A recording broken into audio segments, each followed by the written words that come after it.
কেমন আছেন সবাই? আসসালামু আলাইকুম। একটা জিনিস কি জানেন আপনারা?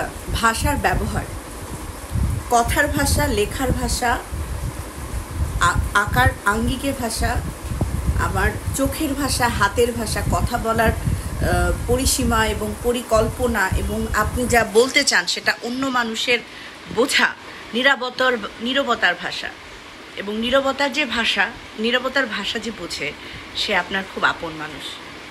যে আপনাকে পছন্দ করে বা আপনাকে ভালোবাসে, সে আর কোনো ভাষা বুঝুক আর না বুঝুক, আপনার নীরবতার ভাষা অবশ্যই বুঝবে।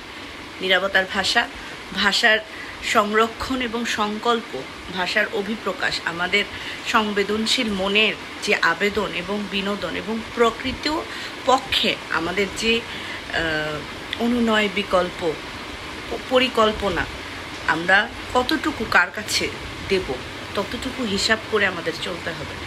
অনেক সময় এই ভাষার ভুল প্রয়োগে আপনার জীবন হতে পারে তছনছ, এবং ধ্বংসযোগ্য থেকে নিজেকে সামলানোর জন্য ভাষার প্রয়োগ এবং ব্যবহারটা শেখাটা খুব জরুরি দরকার।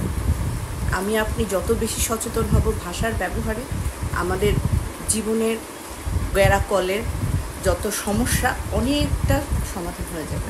টক্সিক মানুষদের সাথে কোন ভাষার প্রয়োগ করতে হবে, বন্ধুর সাথে কোন ভাষার প্রয়োগ করতে হবে, কাউকে যদি দূরে ঠেলতে চান তাহলে কোন ভাষার প্রয়োগ করতে হবে, এই প্রয়োগ এবং আবেগ বিশ্লেষণ করে যদি একটা সমন্বয় সৃষ্টি করতে পারেন তাহলে মানসিক শান্তি নিয়ে আসতে পারবেন।